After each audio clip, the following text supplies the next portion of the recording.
T ಅಂದ್ರೆ ಏನು, nose ಮೇಲೆ ಫೋರ್ ಹೆಡ್ ಮೇಲೆ ಮಾತ್ರ ಸ್ವೆಟ್ ಆಗ್ತೀನಿ ಅಂತಾರೆ. ಇಲ್ಲ ಫೇಸ್ ಎಲ್ಲ ನಾರ್ಮಲ್ ಇರುತ್ತೆ, ಇಲ್ಲಿ ಮಾತ್ರ ಸ್ವೆಟ್ ಆಗ್ತೀನಿ ಅಂತ, ಇದು ವೈಸು.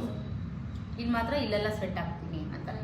ಸೊ ಅಂಥವ್ರಿಗೆ ಏನು ಮಾಡಬೇಕು, ಆಯಿಲ್ ಸ್ಕಿನ್ಗೆ ಏನು ಸ್ಕಿನ್ ಪ್ರಿಪೇರ್ ಮಾಡ್ತೀರಾ ಅದು ಇಲ್ಲಿ ಮಾಡಬೇಕು. ಮಿಕ್ಕಿದ ಕಡೆ ಎಲ್ಲ ನಾರ್ಮಲ್ ಸ್ಕಿನ್ ಪ್ರಿಪ್ರೇಷನ್ ಮಾಡಬೇಕು.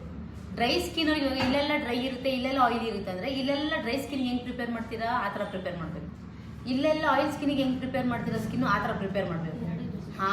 ಕಾಂಬಿನೇಷನ್ ಸ್ಕಿನ್ಗೆ combination of skin preparation, combination of ಪ್ರಾಡಕ್ಟ್ಸ್ನ ಯೂಸ್ ಮಾಡಬೇಕು. ಇಲ್ಲಿ ಹೈಡ್ರೇಟಿಂಗ್ ಯೂಸ್ ಮಾಡಿದ್ರೆ ಇಲ್ಲಿ ಮ್ಯಾಟ್ ಫಿನಿಶ್ ಯೂಸ್ ಮಾಡಬೇಕು.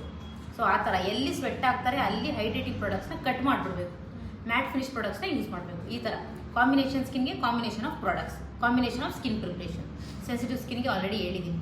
ಸೊ ಬರುತ್ತೆ. ಮೇಕಪ್ ಎಲ್ಲ ಆಗಿ ಅರ್ಧ ಗಂಟೆ ಆದಮೇಲೆ 1 hour ಆದಮೇಲೆ ಡಲ್ ಆಗಿಬಿಟ್ಟಿದೆ, ಸ್ವಲ್ಪ ಫ್ರೆಶ್ ಲುಕ್ ಕೊಡೋಕ್ಕೆ ಒಂದು ಮಿಸ್ಟ್ ಬರುತ್ತೆ. ತುಂಬ ಮ್ಯಾಟ್ ಫಿನಿಶ್ ಆಗೋಗಿದೆ ಮೇಕಪ್ಪು, ಸ್ವಲ್ಪ ಡ್ಯೂವಿನೆಸ್ ಬೇಕು ಅಂದಾಗ ಡ್ಯೂವಿ ಫಿನಿಶ್ ಕೊಡೋಕ್ಕೆ ಡ್ಯೂವಿ ಮಿಸ್ಟ್ ಒಂದು ಬರುತ್ತೆ. ಮಿಸ್ಟಲ್ಲಿ ನಿಮಗೆ ಬೇರೆ ಬೇರೆ ಥರ, ಮಿಸ್ಟಲ್ಲಿ ಸ್ಟಾರ್ಟಿಂಗಲ್ಲಿ ಯೂಸ್ ಮಾಡೋದಿಲ್ಲ, skin preparation sir and mist. So ಇದು ಡಿಫ್ರೆಂಟ್, ಇದು ಟೋನರ್.